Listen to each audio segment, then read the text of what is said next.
ayat 10 sampai ayat yang ke-20. Efesus 6 ayat 10 sampai ayat yang ke-20, firman Tuhan berkata demikian. Perlengkapan rohani. Akhirnya, hendaklah kamu kuat di dalam Tuhan, di dalam kekuatan kuasanya. Kenakanlah seluruh perlengkapan senjata Allah, supaya kamu dapat bertahan melawan tipu muslihat iblis.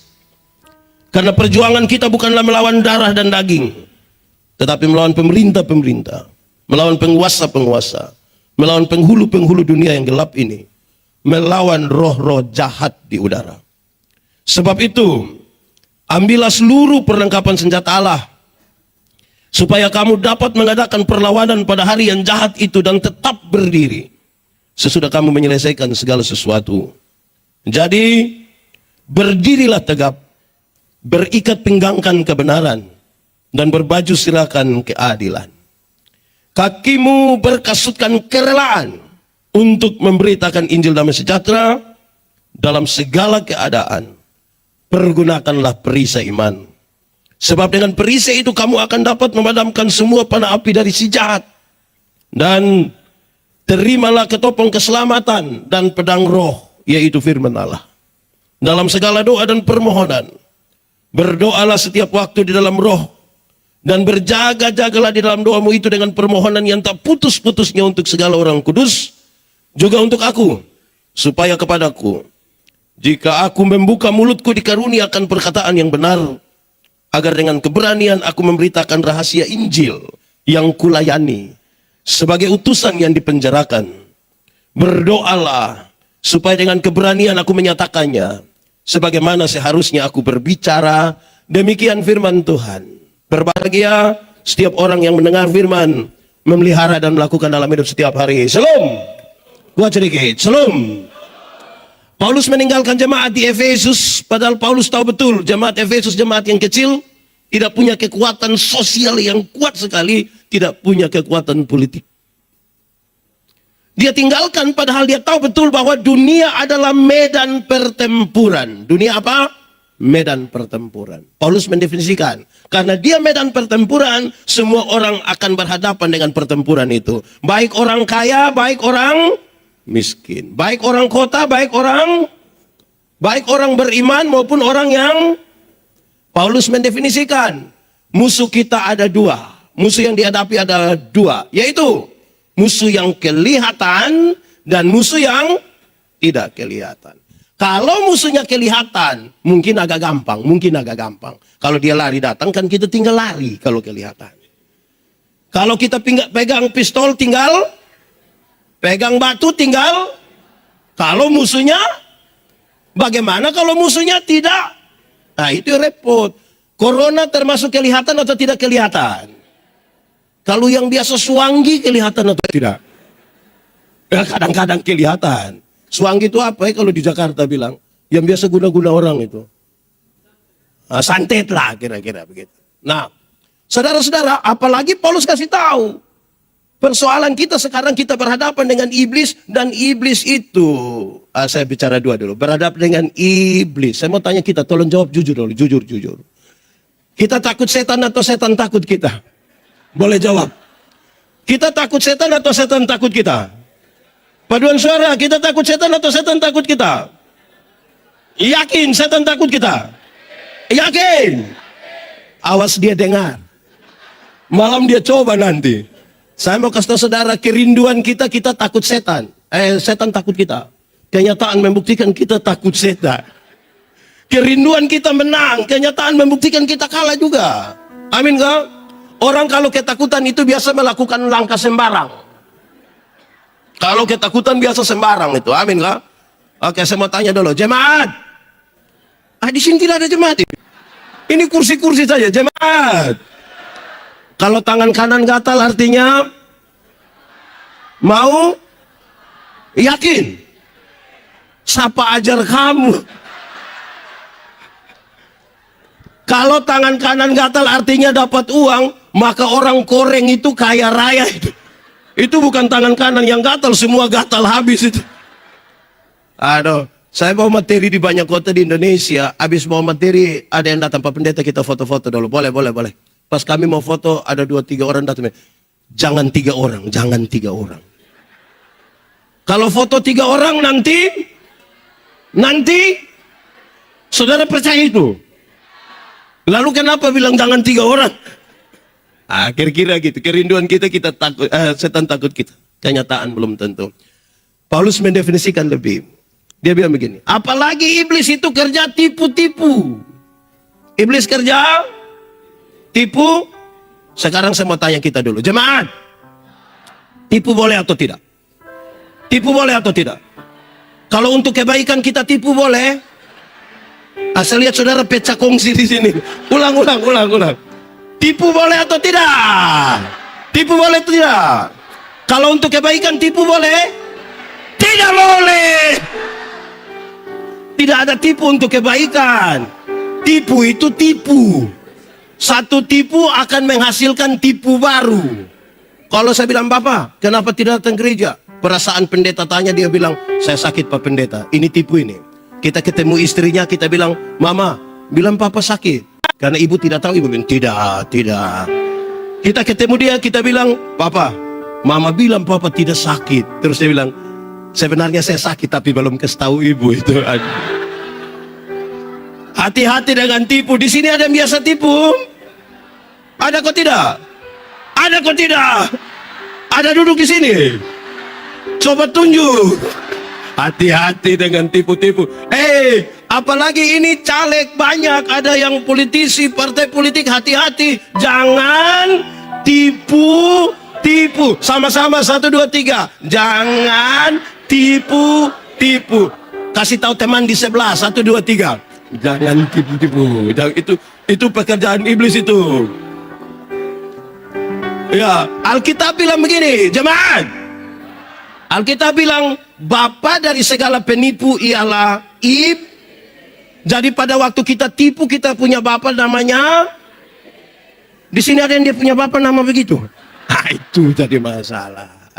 Pak Pendeta, kami di Jayapura ini kami tidak tipu-tipu. Kami hanya suka pakai 2 kata saja. Sebenarnya dan tapi. Kenapa kamu tidak pergi ke gereja? Sebenarnya saya pergi, Bapak. Tapi kalau sudah tapi itu dia tidak pergi. Kenapa kau tidak ikut? Sebenarnya saya ikut. Tapi jadi kalau sebentar pulang ketemu orang yang harusnya hadir tapi dia tidak datang, terus kita bilang, kenapa tidak ikut? Terus dia bilang, sudah saya tahu, tidak usah lah. Saya tahu lah gitu. Di sini ada yang biasa pakai sebenarnya dan tapi ada. Dia orang perteka. Hati-hati. Oke. Baik, jemaat. Paulus meninggalkan jemaat, dia kemana? Dia masuk penjara. Kenapa dia masuk penjara? Melakukan tindakan kriminal? Tidak. Dia membunuh, mencuri? Tidak. Dia masuk penjara karena apa? Mau coba-coba memberitakan Injil. Percaya kepada Yesus dan memberitakan Injil membuat dia masuk penjara. Sebuah keadaan yang sangat bertolak belakang dengan kerinduan banyak orang percaya. Banyak orang pikir kalau percaya Tuhan itu tidak perlu ada proses. Banyak orang pikir kalau percaya Tuhan itu jalan aman. Beberapa orang pikir kalau percaya Tuhan itu, kalau sakit kepala tinggal bilang dalam nama Yesus. Beberapa orang pikir kalau percaya Tuhan itu pagi-pagi petugas koperasi datang di rumah. Tuhan Yesus kasih keliru dia supaya dia pergi. Di Jayapura kenal petugas koperasi juga? Kenal? Datang harian atau mingguan? Orang Gerindra tolong bantulah supaya petugas koperasi jangan datang-datang di kita punya rumah lah. Bantu-bantu sedikit. Supaya jangan datang-datang itu petugas koperasi itu. Oke, baik. Jemaat. Ini semua percaya Tuhan? Yakin? Amin. Sudah siap? Masuk penjara? Saya lihat yang lain mulai ragu-ragu.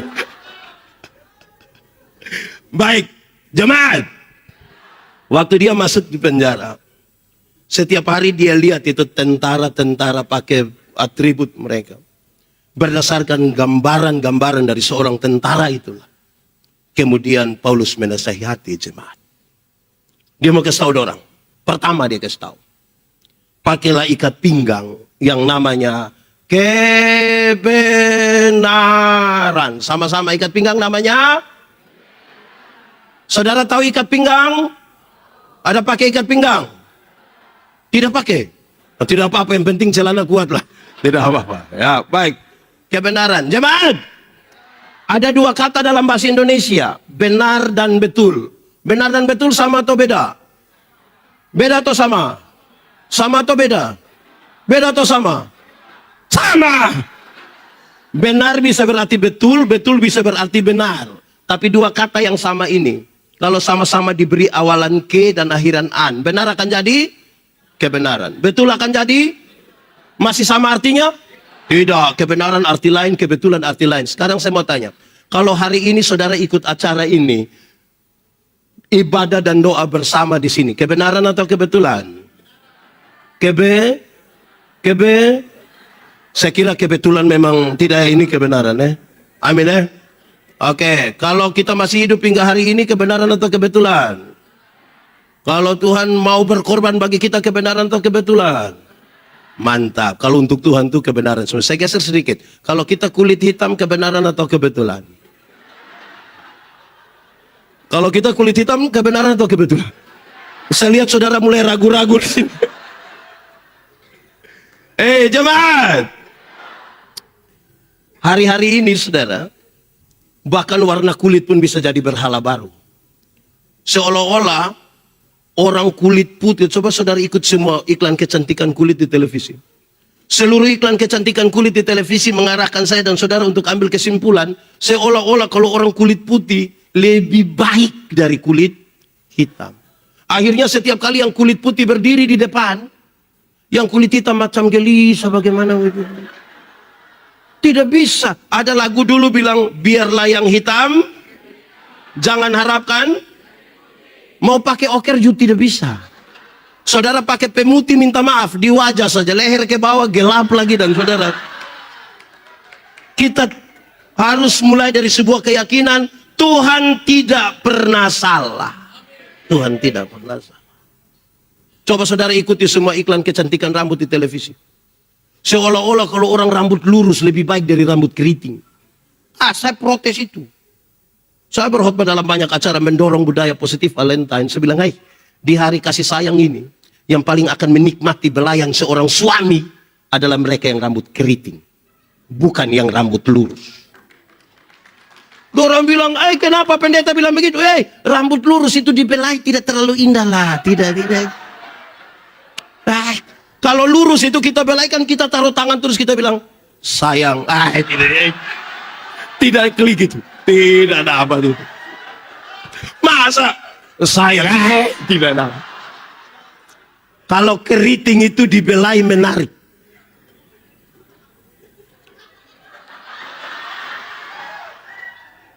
Sayang. Sekali lagi, Tuhan tidak pernah salah.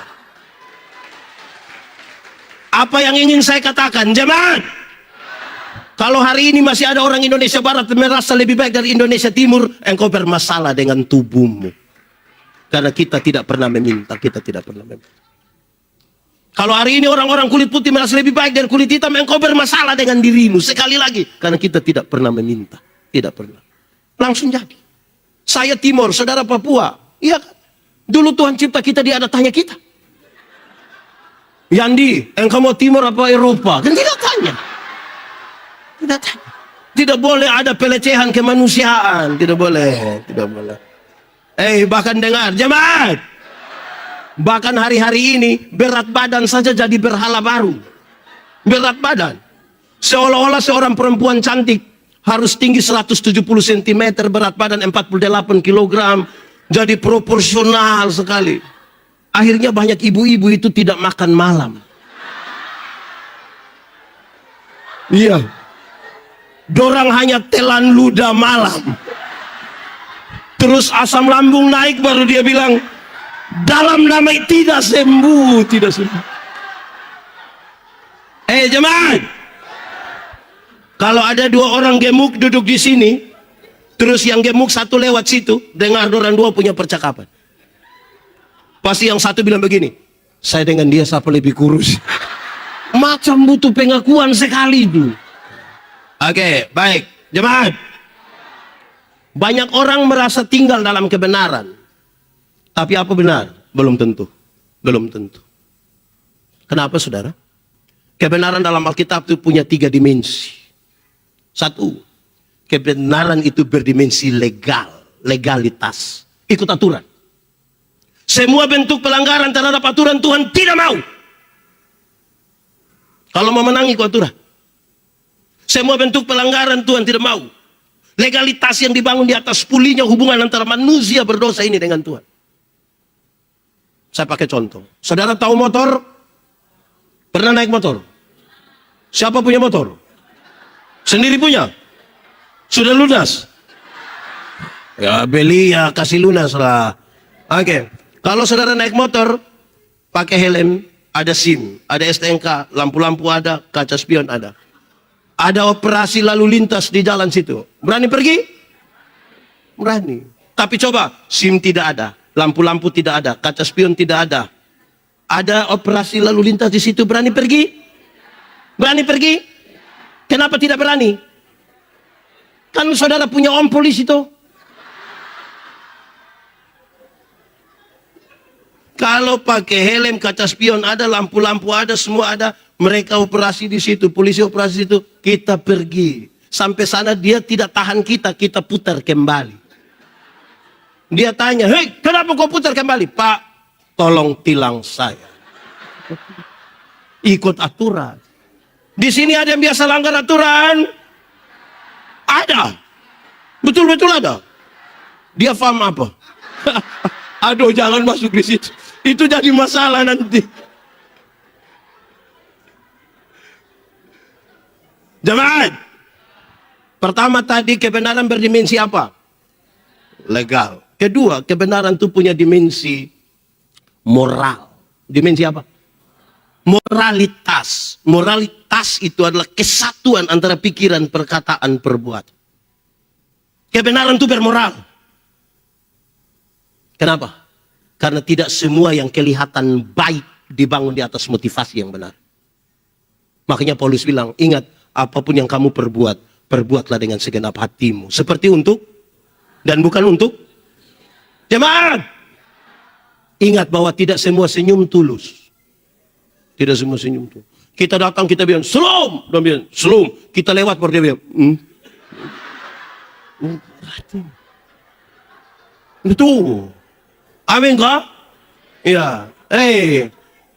Saya mengajar, saya berbagi tentang ilmu homiletika, berkhotbah. Orang tanya saya, pendeta, khotbah yang baik itu yang bagaimana? Saya bilang, kau punya maksud. Khotbah yang baik itu tulis atau tidak tulis, berapi-api atau berair-air. Saya bilang khotbah yang baik bukan soal tulis atau tidak tulis, bukan soal berapi-api atau berair-air. Khotbah yang baik ialah omong apa ya buat begitu. Jangan omong lain. Ada yang lebih parah, bukan sekedar omong lain buat lain. Ada yang malah pikir lain, omong lain, buat lain. Hasilnya kelainan. Jadi kalau saudara ketemu orang kelainan itu kan tidak sinkron semua. Ini lain tindakan. Di Papua ada. Di Jayapura. Kira-kira gitu. Saudara-saudara, saya berkhotbah di banyak sekali bank. Saya bilang begini. Ini ibu-ibu yang kerja di bank ini cantik-cantik semua. Mau lihat dekat, lihat jauh tetap cantik. Mereka pakai pakaian bagus-bagus lagi, kerja di ruangan yang bagus, tertata rapi lagi, pakai AC. Wih, kita pergi ke bank itu macam tidak mau pulang. Macam kayak mau lihat-lihat terus ini. Kita baru naik tangga terakhir, di tangga terakhir dengan santun sekali mereka bilang begini. Selamat siang, ada yang bisa kami bantu? Terus saya tanya dorang, ibu-ibu, siapa di antara ibu-ibu yang ketika bangun pagi lihat suami bangun, terus dia bilang, selamat pagi. Ada yang bisa kami bantu?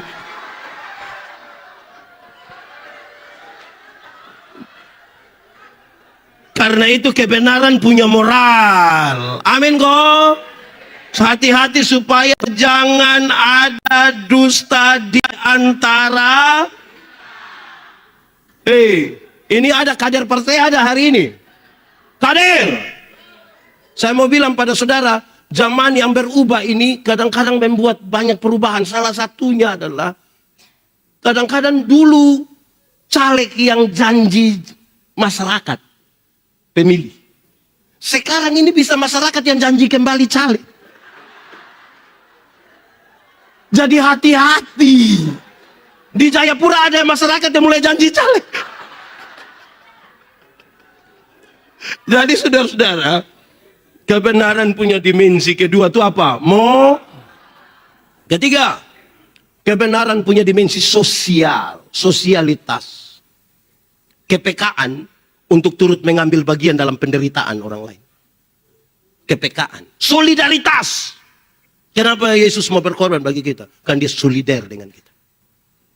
Sehingga orang yang bilang hidup dalam kebenaran harus punya rasa solidaritas sosial yang kuat. Harus.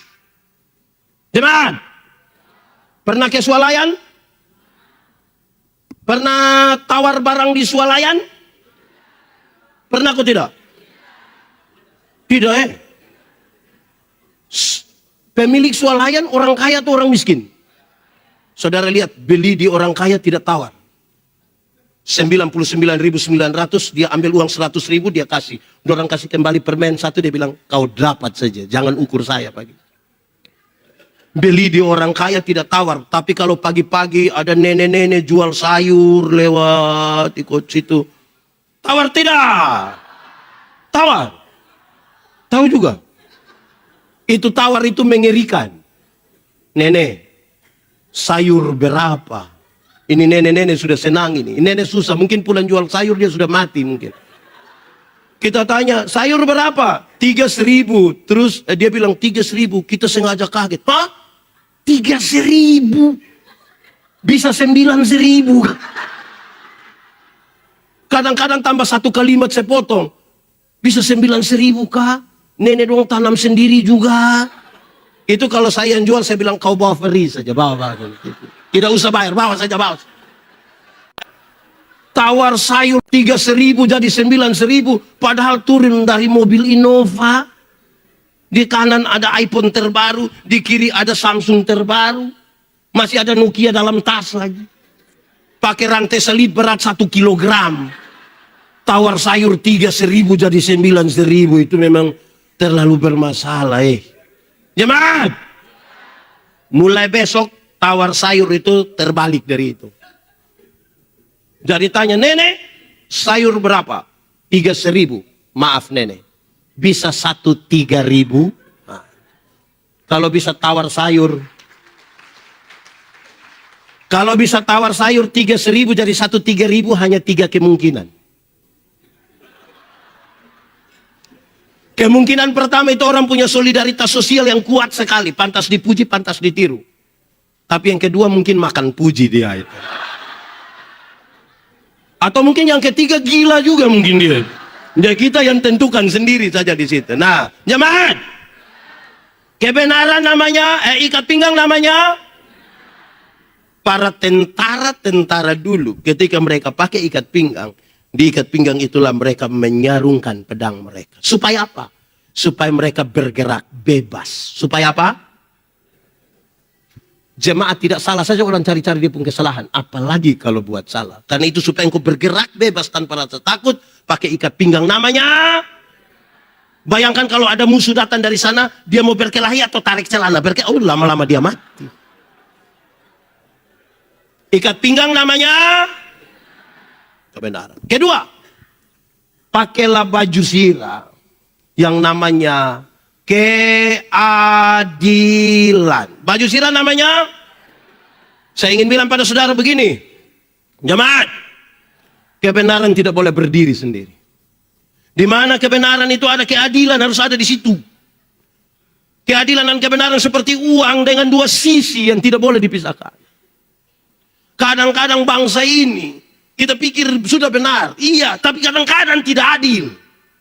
Kita menuju, ini Indonesia merdeka tahun berapa ya? Berapa tahun? Saya dulu berapa tahun ini? Ya harus adil dong. Kalau Jakarta maju, NTT mesti maju, Papua mesti maju. Adil itu. Adil itu. Tidaklah tidak adil. Kebenaran, keadilan berjalan bersama-sama. Kenapa saudara? Keadilan itu dibutuhkan supaya tuduhan yang dituduhkan kepadamu menjadi palsu. Keadilan dibutuhkan supaya tuduhan yang dituduhkan kepadamu menjadi palsu. Saya pakai contoh. Saya punya papa, saya sebut papa kandung. Saya punya istri, punya papa, saya sebut mertua. Kalau saya ambil 100.000 kasih saya punya bapak kandung, adil kalau saya ambil 100.000 kasih saya punya mertua. Supaya ketika saya kasih 100.000 dia saya punya bapak kandung, istri lihat dan istri bilang, kau ambil uang kasih kau punya bapak. Tanpa saya bicara, dia punya bapak yang bilang dia, jangan marah kau punya suami, dia juga kasih saya 100.000. Tuduhan menjadi palsu. Jemaat, pernah saudara mengalami orang bicara-bicara saudara punya nama? Pernah? Terus yang dia bicara itu tidak benar? Pernah? Terus saudara rencana mau panah kasih mati dia?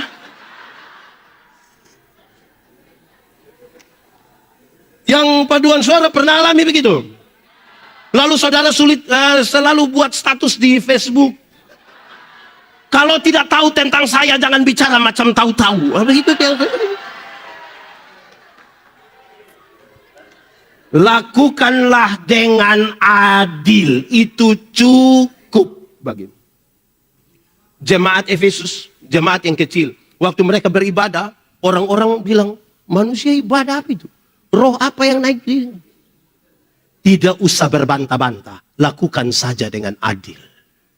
Amin. Keadilan bukan sekedar berbagi sama, bukan sekedar itu. Keadilan itu juga sekaligus ingin mengingatkan kepada kita, kalau engkau menuntut hakmu, jangan lupa kewajiban. Kadang-kadang kita menuntut hak, tapi tidak mau jalankan kewajiban. Tidak bisa juga, tidak adil. Kalau hak mau diterima, kewajiban mesti dijalankan. Jemaat, saya punya pernyataan 1-2 hari kemarin, itu banyak orang tidak suka, tapi namanya saya punya pernyataan. Saya bilang begini, orang yang beriman pura-pura adalah orang yang tidak belajar untuk isi otaknya, tidak bekerja dengan tenaga dan tangan yang Tuhan berikan, tapi mau berdoa minta berkat. Itu iman pura-pura. Tidak isi otaknya, tidak bekerja dengan tangan dan tenaga yang Tuhan kasih, tapi selalu kelihatan beriman dan minta berkat. Siapa bilang? Burung itu Tuhan pelihara. Amin. Tapi tidak melemparkan gandum ke dalam sangkarnya. Burung itu mesti keluar. Dia cari di ladang-ladang. Resiko kena panah. Dia tetap harus cari. Tidak bisa duduk-duduk minta-minta. Tidak bisa. Proses itu adil. Jemaat. Dulu ada binatang satu dia punya nama ayam. Nah, sekarang juga masih ada toh. Dulu itu ayam itu kita hanya bedakan dia atas ayam jantan dan ayam betina. Tapi tiba-tiba muncul ayam potong. Di sini ada ayam potong juga. Akhirnya yang dulunya hanya ayam, sekarang dia berubah menjadi ayam kampung. Karena sudah ada ayam potong. Ini yang buat kita pusing. Ini ayam kampung yang dipotong atau ayam potong yang di kampung. Kita jadi pusing sendiri gitu. Jemaat, ada yang punya ayam kampung di rumah? Lebih dari 2 ada? Kasih 1 dulu. Dengar, jemaat. Ayam kampung itu kita pelihara setengah tahun, 1 tahun masih kecil. Tapi dia punya daging enak tidak? Kalau betina bertelur ke tidak? Kalau dijual mahal tidak? Karena dia mengalami proses yang baik. Ayam potong, tahu ayam potong?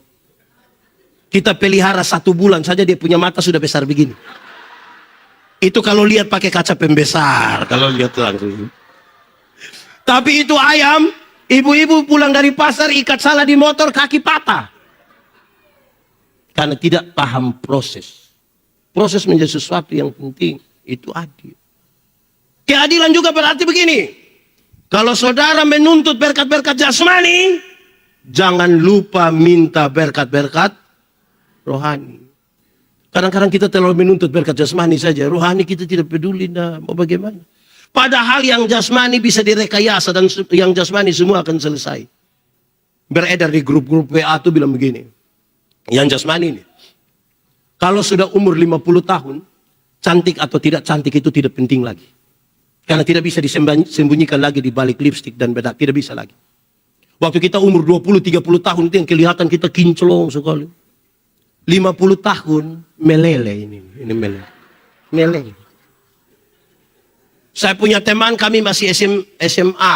Dia tato Guns N' Roses yang gagah. Kulit bagus, tinta bagus, kontras mantap.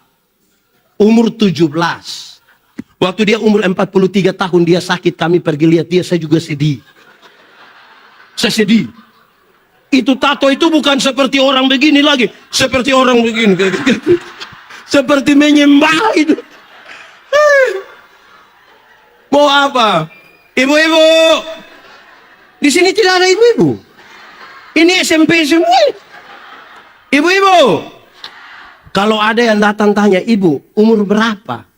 Terus ibu bilang, 50. Dia sengaja kaget. Hah? 50?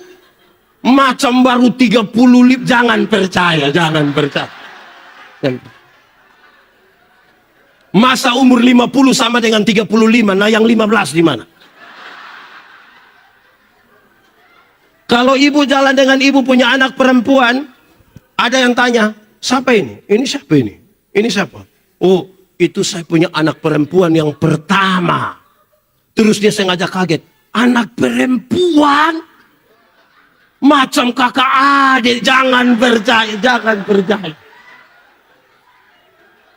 Masa mama dengan anak macam kakak adik? Mama dengan anak kalau seperti kakak adik itu hanya dua kemungkinan. Kemungkinan pertama, dia punya anak nona itu mukanya terlalu tua.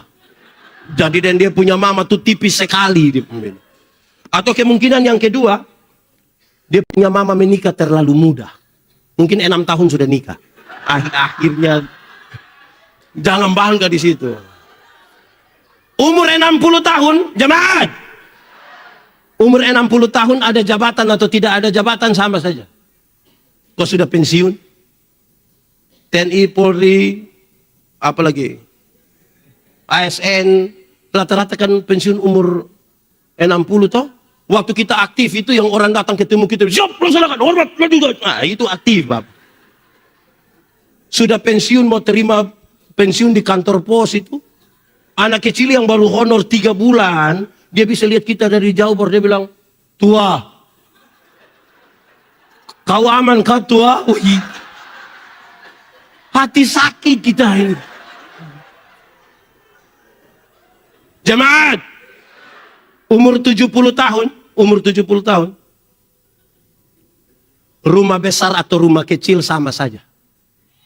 Apalagi rumah tingkat. Kalau sudah pakai tongkat mau naik di lantai 2. Tidak jadi. Jemaat, umur 80 tahun, kalau Tuhan izinkan kita umur panjang, kaya atau miskin pun sama saja. Sama saja. Tidak mungkin lagi saudara babi bakar 2 kilo itu, batu batu itu bisa. Kolesterol, asam urat, diabetes, jantung, gigi tidak ada. Orang lain masih kunyah, kita tidak kunyah. Kita hanya mall saja. Apa yang bisa kita banggakan, saudara? Tidak. Adil kalau jangan hanya minta berkat jasmani toh, minta juga berkat. Nanti kesimpulannya di akhir khotbah ini saudara tahu kenapa hal-hal itu penting. Sudah 2. Pertama, ikat pinggang namanya, baju sirah namanya. Ketiga, pakailah sepatu, pakailah kasut, pakailah sendal yang namanya kerelaan. Kerelaan. Memang kalau melakukan sesuatu tidak rela itu tidak bisa. Paduan suara. Ini semua latihan rela-rela semua. Atau pas tampil yang rela. Melakukan sesuatu kalau tidak rela itu tidak bisa. Mesti rela. Pernah putus cinta? Ulang-ulang. Saya prihatin. Kalau kita putus cinta, dengar. Kalau putus cinta dan kita tidak segera rela, melepaskan, move on sudah. Kita bisa sakit hati dari tamat SMP sampai mati. Itu om, itu nona, itu nyong kasih naik foto dengan dia punya tante kita yang tersinggung. Nanti kita capture itu foto, lingkar merah di itu tante punya kepala, anak panah merah tunjuk di dia punya mata. Kita messenger dia bertanya, siapa itu? Rela. Melakukan sesuatu mesti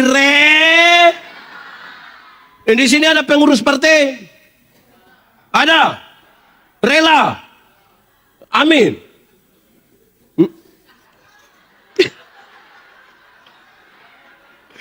Teman, anggaplah kita punya baju satu, baju terbaik lah. Itu baju paling baik sudah.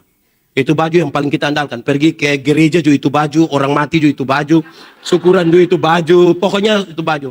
Terus pas mau acara, ada keluarga dari kampung datang bilang, kakak, kasih pinjam saja, kakak baju itu dulu, kasih pinjam dulu. Kita masih pikir-pikir untuk mau tolak, orang tua datang bilang, kasih. Karena itu kau punya saudara, besok-besok kau susah, bukan baju yang tolong kau, saudara yang tolong. Ya. Terus kita kasih dengan tidak rela. Saudara bayangkan kalau kasih dan tidak rela, itu kan kita pasti ambil. Itu hari kau tambah 2.000 jadi kau ambil. Kerelaan itu penting. Amin. Jemaat. Bukan itu yang Paulus maksud. Dia masuk sedikit lebih dalam. Kerelaan memberitakan Injil damai sejahtera. Kerelaan memberitakan Injil. Injil itu apa? Berita pembebasan. Injil itu berita pembebasan. Bukan berita menakutkan. Berita pembebasan. Supaya yang takut itu menjadi berani. Supaya yang bodoh itu mau belajar. Itu pembebasan. Saya melayani di rumah sakit. Kalau ada nenek-nenek sakit, saya bilang, nenek, yuk kita berdoa nenek. Yuk. Saya doa habis mungkin nenek sudah mati. Terus saya jelaskan sedikit, tapi nenek mati masuk surga.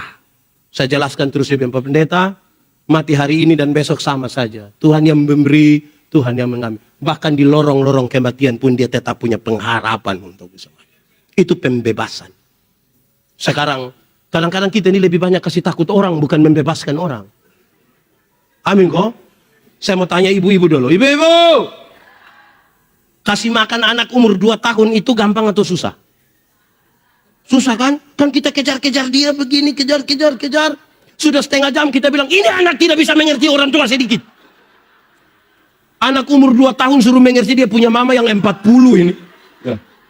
Oke. Kalau anak tidak mau makan, ibu-ibu. Anak tidak mau makan, kasih tahu dia baik-baik. Adik, makan. Biar adik sehat, adik kuat. Ya toh? Ini anak tidak mau. Saya kira orang NTT, orang Papua sama ini. Anak-anak tidak mau makan, dia bilang, makan itu Allah. Terus ada yang datang, wah. Di sini ada begitu. Yang kasih takut anak kecil ada. Nah, anak besar dalam ketakutan. Bagaimana dia? Di sini ada yang punya suami istri, ada kok suami istri ada. Dia artinya ada suami lah dengan ada istri, tidak. Ada kok orang tua di sini. Malam-malam kalau anak-anak belum bisa tidur, jangan kasih takut dorang. Kasih tahu dia baik-baik. Adik, bobo. Ayo bobo. Biar bangun lebih tempo, badan sehat. Iya toh? Ayo, bapak dan mama sudah lelah ini. Adik bobo. Adik tidak bobo, papa mama bobo duluan nanti. Iya, kasih tahu begitu. Kamu belum rasa ada anak kamu. Kamu tertawa. Ini anak tidak tidur. Suami istri sepakat kasih mati lampu. Terus dia punya papa keluar dari pintu belakang menuju jendela kamar. Sengaja garu jendela lagi. Terus dia punya mama di dalamnya. Itu. Om, adek sudah bobo om. Itu keluarga tipu. Di sini ada. Itu keluarga ada di sini. Fam apa? Memberi keberanian. Jangan takut.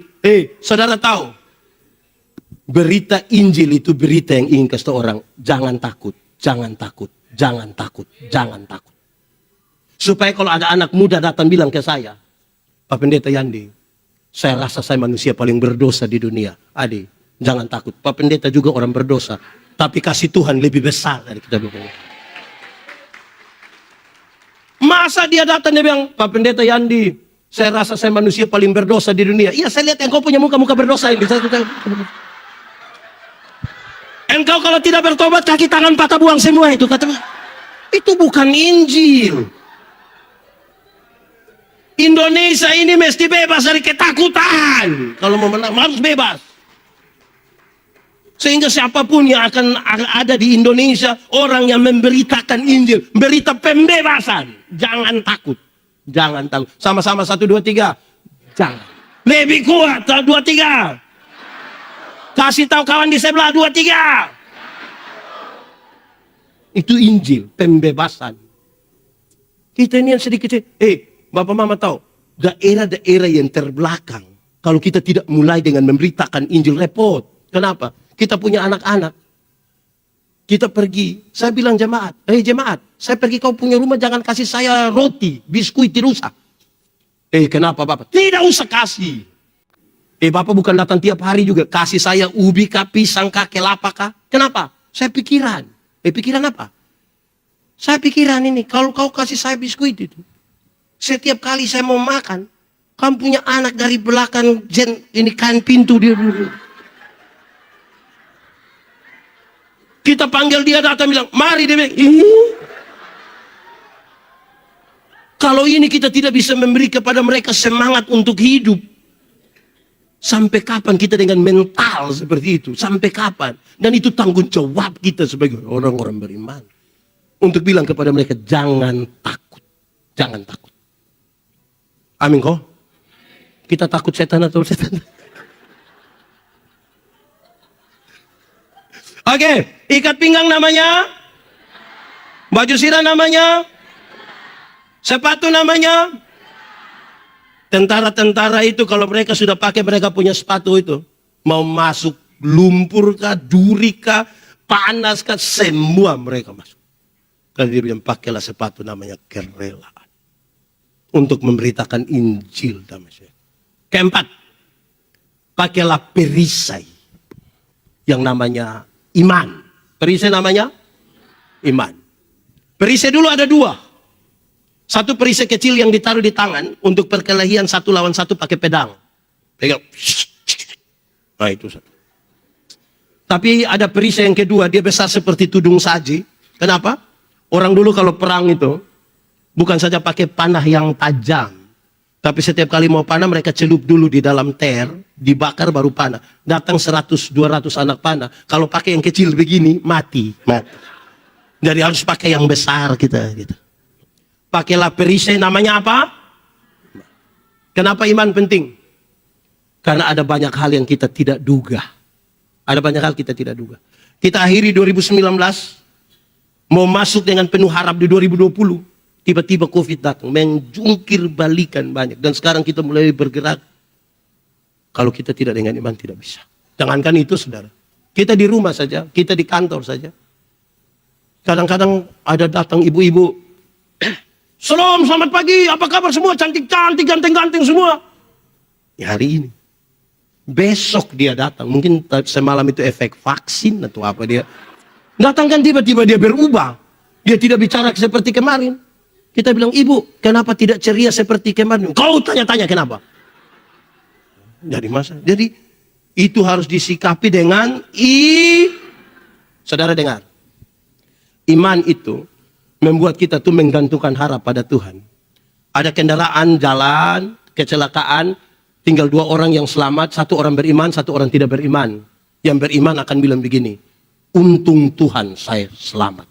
Untung, yang tidak beriman akan bilang, untung tadi saya lompat cepat-cepat. Ini satu peristiwa yang Baik, jemaat. Iman ialah dasar dari segala sesuatu yang kita harapkan dan bukti dari segala sesuatu yang tidak kita lihat. Ada kira-kira 3 kata kunci. Saya mulai. Dasar. Dasar itu fondasi. Tahu fondasi? Teori tentang fondasi itu ringan. Fondasi kuat, bangunan kuat. Fondasi miring, bangunan miring. Jelas kan? Fondasi dari apa? Segala sesuatu yang kita harapkan. Saudara mau jadi orang paling kaya di Indonesia, silakan. Saudara mau jadi orang yang paling sukses di Indonesia, silakan. Saudara mau jadi perempuan tercantik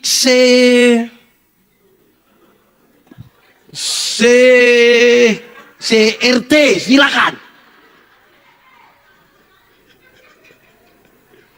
Tapi kita bangun di atas dasar apa itu yang penting. Kenapa? Karena ada banyak orang yang tidak beriman pun, dia rindu jadi orang paling sukses, dia rindu jadi orang paling cantik, dia rindu semua.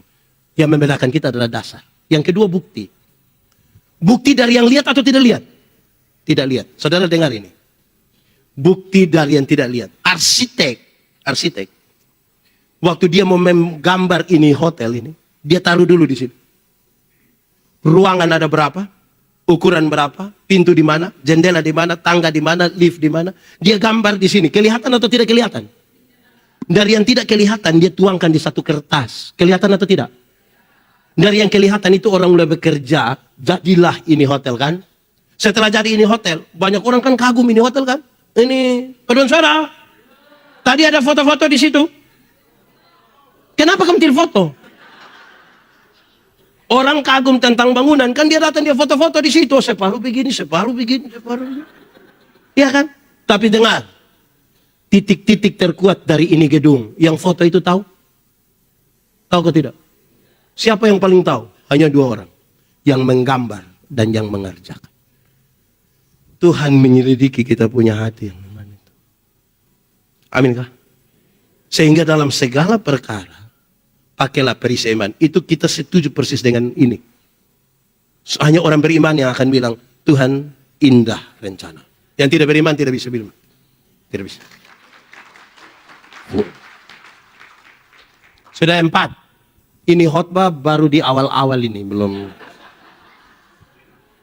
Ikat pinggang namanya. Baju sirah. Sepatu. Perisai. Pakailah ketopong. Yang kelima, ketopong yang namanya keselamatan. Ketopong itu pelindung kepala toh, helm, masker, bukan masker bengkoang. Ini yang pakai pelat itu, hanya kasih keluar mata saja toh. Dan dia bilang begini, pakailah ketopong yang namanya keselamatan. Ini nasihat bagi jemaat yang menarik. Kenapa? Kalau engkau masih berdiri di situ, berdiri tegak, itu karena apa? Tuhan. Keselamatan yang Tuhan berikan bagi kamu. Penyertaan Tuhan yang sempurna bagi kamu. Yang membuat kamu masih ada hingga hari ini. Dan engkau akan terus berdiri di situ. Karena apa? Keselamatan yang dari Tuhan. Amin. Jemaat. Orang-orang yang dia di pekabaran Injil suka tanya, bilang begini. Dosa itu apa? Dosa melanggar kehendak Allah. Betul. Tiap hari kita langgar kehendak Allah berapa kali? Banyak atau sedikit? Bisa hitung atau tidak bisa hitung? Sendiri buat sendiri tidak bisa hitung. Terus orang pekabaran Injil begini, anggap saja kita punya dosa 1 hari 3. 1 hari berapa? Dosa pikiran 1, perkataan 1, perbuatan.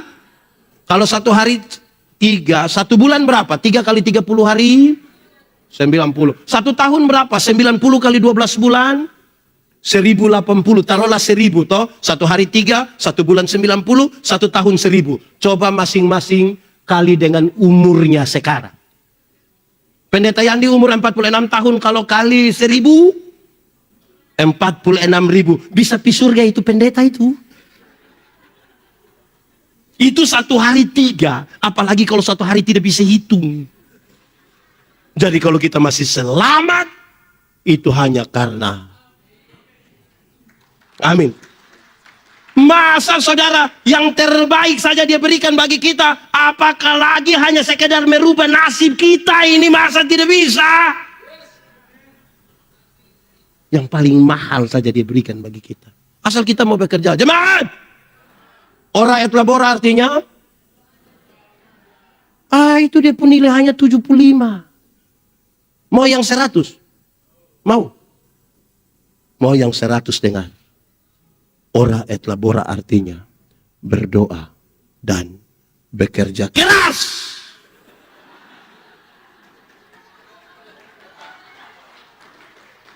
Ora et labora artinya keras. Jangan balik doanya yang keras-keras, kerja lemah-lemah. Mau bagaimana menang?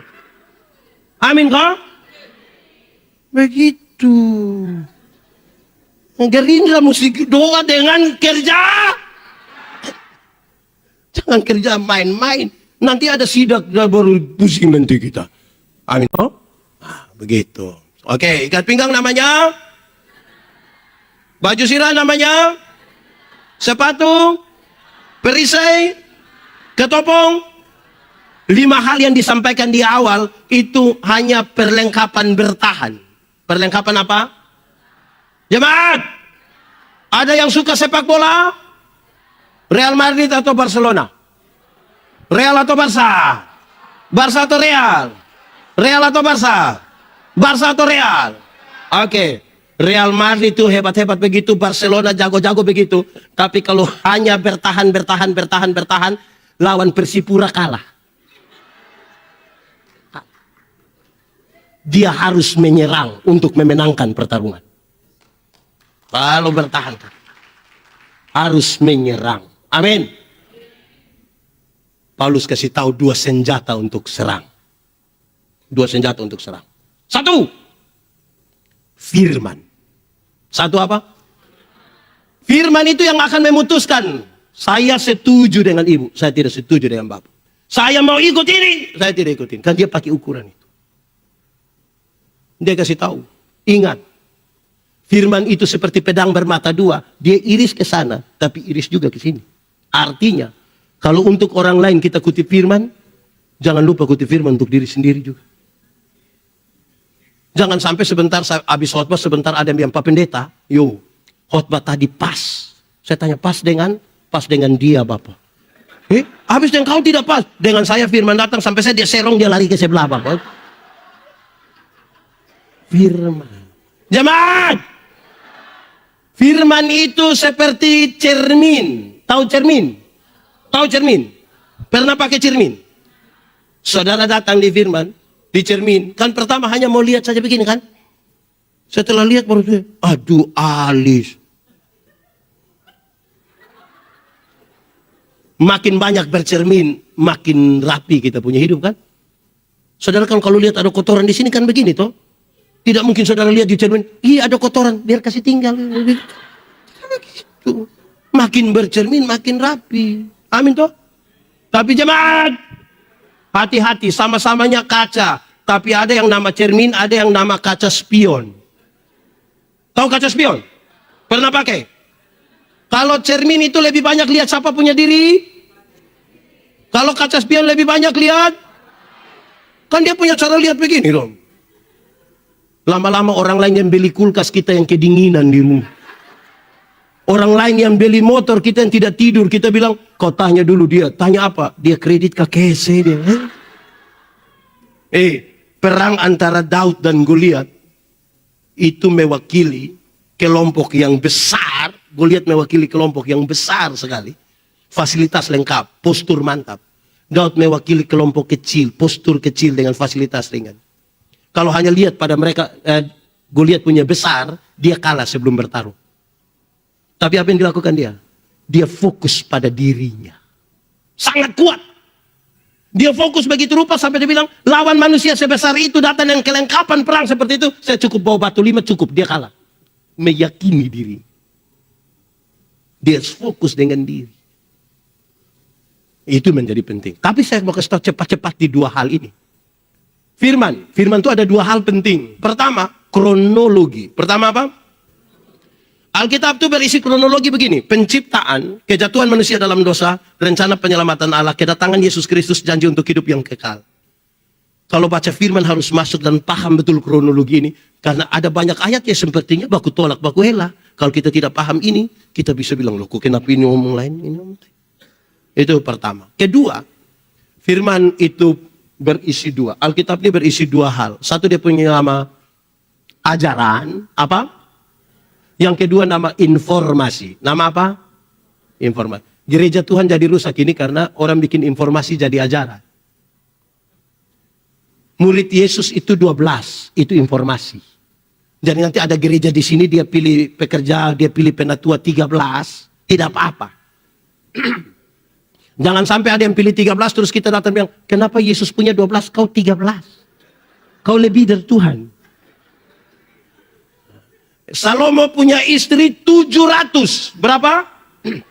Gundik 300, 700 sampai 300. 1000 toh? Saya yakin, separuh punya nama dia tidak kenal. 1000. Mungkin sudah lewat, kau punya nama siapa dulu? 1000. Kalau satu hari dia dengan satu orang dari istri-istrinya, dia butuh kurang lebih 3 tahun baru putar kembali sampai istri pertama. Itu dia sampai sudah pemilu berikut, 2020. Tapi itu, kalau Alkitab bilang, istri 700, gundik 300, itu informasi, bukan ajaran. Jangan sampai Tagal mau kawin 2, dia bilang, kenapa Salomo boleh 700? Saya baru mau masuk 2, kamu marah-marah. Jadi mau pakai firman mesti jelas. Hendaklah, hendaklah, hendaklah. Janganlah, janganlah, jangan. Supaya kita tahu mana. Amin kok? Oke. Ikat pinggang. Baju sirah. Sepatu. Perisai. Ketopong. Senjata pertama. Firman. Senjata kedua, yang terakhir. Senjata kedua, doa. Senjata kedua apa? Doa. Jemaat, doa itu relasi, bukan kata-kata. Doa itu relasi, bukan kata-kata. Banyak orang terlalu sibuk dengan kata-kata sampai lupa bangun relasi. Kalau saya dengan beliau ini, kami dua punya relasi, kami dua kenal baik. Saya jalan kaki, beliau naik motor, ketemu saya di jalan tanpa saya minta, dia berhenti tanpa saya minta. Hei pendeta, mau kemana? Naik, karena kami dua saling kenal. Tapi kalau kami dua tidak saling kenal, kami dua tidak ada relasi, saya jalan kaki, dia naik motor, ketemu saya di jalan, dia berhenti. Tapi dia tanya, ojek apa?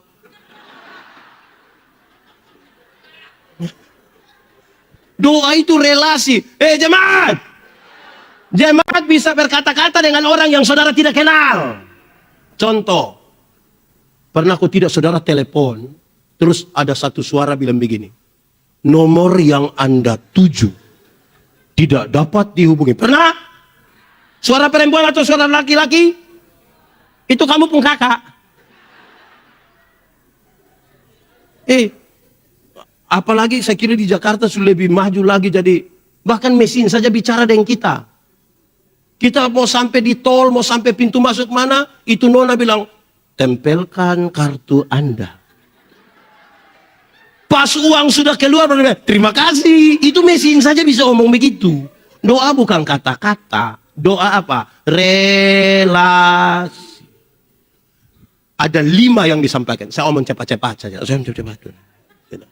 Satu, berdoalah setiap waktu. Sama-sama. Berdoalah. Yang dimaksud dengan setiap waktu dalam ayat 18 itu bukan berarti jam 5, jam 6, jam 7, jam 8, jam 9. Bukan itu. Berdoalah waktu kamu senang. Berdoalah waktu kamu sehat, berdoalah waktu kamu untung, berdoalah waktu kamu. Karena kita ditempatkan pada 3 kondisi. Satu, ada kondisi di mana kita mau, Tuhan juga mau sesuai rencananya. Tapi ada kondisi kedua, kita mau, Tuhan tidak mau. Ada kondisi yang ketiga, Tuhan mau, tapi kita yang tidak mau. Tuhan bilang, hei, kamu tolong kerja dengan baik-baik dulu, adil-adil dulu. Kita yang masih aduh. Karena itu berdoalah setiap.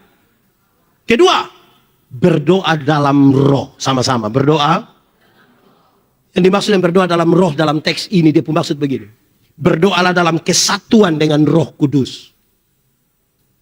Roh Kudus itu catatannya begini. Tuhan yang kita sembah itu Tuhan yang kudus. Yang kudus tidak dapat bersatu dengan yang tidak kudus. Tanggalkanlah kasutmu sebab tempat di mana engkau berdiri itu kudus. Kalau orang biasa kutip Roma 8 ayat 28. Allah turut bekerja untuk mendatangkan kebaikan. Tapi saya mau kasih tahu saudara, sebelum ayat 28, ada ayat 26, 27. Dia bilang begini. Roh, kesatuan dengan Roh Kudus itu, berdoa bagi hal-hal yang tidak terkatakan. Yang kedua, karena 5 menit ke depan dari hidupmu yang kau tidak tahu, dan masa depan, kalau engkau ada masalah yang kau tidak tahu jalan keluar terbaik darimu apa, kecuali Roh yang tahu. Setelah paham itu 2 hal, baru dia boleh bilang begini. Allah turut bekerja untuk mendatangkan kebaikan bagi kita. Harus paham itu. Ketiga, berdoalah dan berjaga-jaga. Berdoa dan, yang dimaksud berdoa dan berjaga-jaga itu begini. Bagian kita sempurnakan, kerjakan yang baik. Kalau saudara ada kios, ada toko di rumah, setelah dengar khotbah ini, siapa yang berani pulang bilang begini, anak-anak, sebentar jam tidur, kamu langsung tidur saja, tidak usah tutup toko, tidak usah tutup kios. Terus anak-anak bilang, mama kenapa begitu? Hahaha, kita sudah berdoa. Menurut saudara besok beras masih ada? Masih ada? Gula ada? Dia mutasi ke? Bagian kita lakukan. Amin toh? Keempat, berdoa tanpa putus-putus.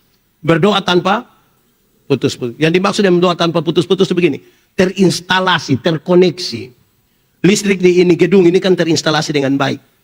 Ketika kita butuh ini lampu kan tinggal colok. Mau cas HP tinggal colok. Mau kasih hidup ini barang-barang kan tinggal colok. Karena sudah terkoneksi. Amin toh? Yang kelima dia bilang begini. Berdoalah juga untuk orang lain. Berdoa untuk, yang dimaksud dengan doa syafaat adalah berdiri menggantikan seseorang untuk menyampaikan pergumulan-pergumulan. Karena saya kira acara ini benar. Saudara, dengar. Coba saudara periksa. Pernah berdoa untuk orang lain kok tidak?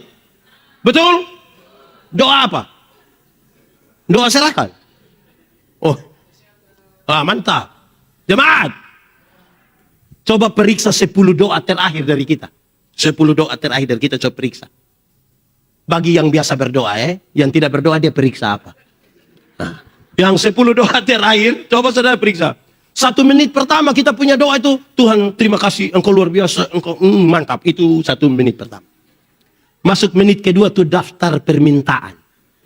Itu semacam proposal itu. Proposal rohani. Minta 5, 10, 20, 30, 40, 50, 60, 70, 80. Terus di bagian terakhir dia bilang, ampunilah segala dosa kami. Dalam nama Yesus kami berdoa. Itu separuh sebelum kata ampuni itu ada kalimat potong yang dia biasa pakai. Dia bilang, Tuhan, sebenarnya masih banyak hal yang ingin. Nah, 80 tadi itu kurang banyak. Nah, tidak apa-apa lah, kan minta juga di Tuhan, tidak apa-apa, tidak apa-apa. Tapi coba saudara periksa. Permintaan kita jangan-jangan terlalu egois hanya untuk kita punya diri. Kita tidak pernah berdoa bagi orang lain. Dengarkan nasihat Rasul Paulus soal hal ini. Dengar, dia bilang begini.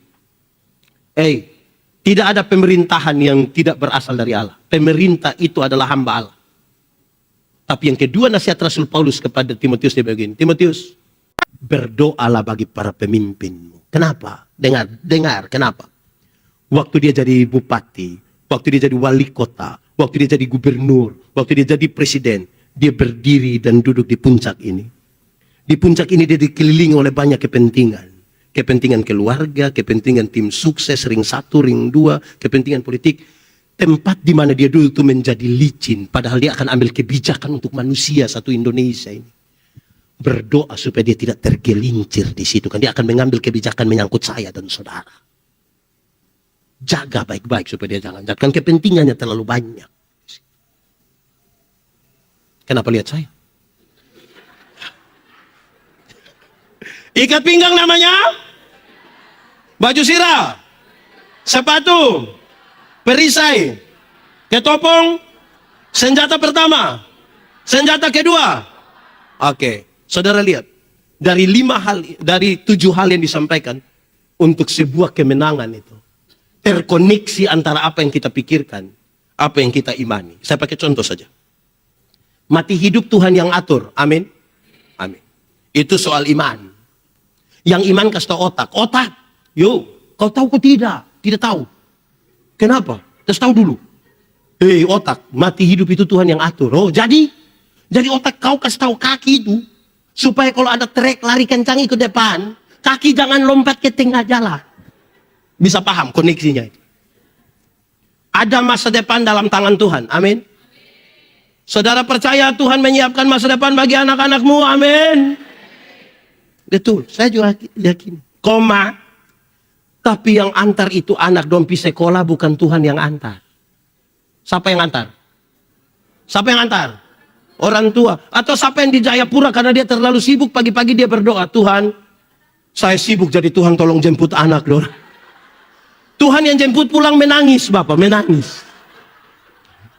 Jadi bagian kita itu, ada yang mau Tuhan jemput, makanya yang kita punya maksimalkan. Amin kok? Oke, jemaat. Pesannya sangat kuat bagi sebuah kemenangan. Dalam rencana Allah kan Tuhan mau kita berproses. Saudara tahu, dia ini jangankan dalam gereja, saudara. Perusahaan-perusahaan swasta saja. Mereka waktu bangun, yang dicari pertama itu apa? Orang yang pintar. Orang yang pintar. Dalam perjalanannya mereka bilang, ternyata pintar saja tidak cukup. Itu orang harus punya kekuatan emosi yang baik. Kekuatan apa? Saudara tahu kenapa emosi penting? Tidak kurang orang pintar di Indonesia, tidak kurang. Tapi orang tidak bisa untuk mengendalikan emosi, saudara tahu. Satu tindakan emosional menghancurkan dia punya hidup. Menghancurkan keluarga punya hidup, menghancurkan karir, menghancurkan semua. Hari-hari ini kan kita dengar banyak informasi, berita-berita di televisi. Soal orang yang pintar sekali tapi emosi yang tidak terkendali. Orang yang tidak bisa kendalikan emosi, korup. Karena dia terlalu banyak, merindukan, mau kasih kenyang dia pun diri. Paling cukup sudah. Emosi mesti bagus. Amin kah? Harus tambah satu. Dia mesti, ini sudah bagus ini. Emosi sudah bagus, tambah satu. Dia mesti punya kekuatan spiritual yang bagus. Spiritualitas itu, saudara, gerakan dari dalam keluar untuk Indonesia Raya. Itu spirit. Yang dari dalam keluar itu namanya pencitraan.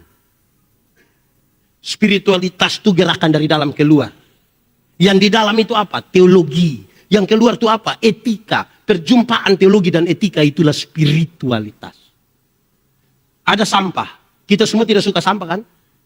Orang yang punya spiritualitas yang bagus, dia ambil saja, dia sapu saja. Karena gerakannya dari dalam keluar. Yang pencitraan, itu dia kasih tahu dia punya teman. Pas saya sapu, engkau foto. Sama-sama bagus. Nah sekarang saudara-saudara, untuk memahami kehendak Tuhan, supaya kita, oh ini indah rencanamu ini Tuhan, dalam rangka menang bersama Indonesia, saya kira ini dia punya catatan baik bagi kita. Kita mesti profesional di kita pembidang. Pendeta-pendeta sudah profesional di dia pembidang, politisi mesti profesional juga. Jangan sampai politisi, dia bilang itu hari saya tidak mau, tapi memang orang sudah datang-datang mau bagaimana. Aduh kita mati sudah kalau begitu.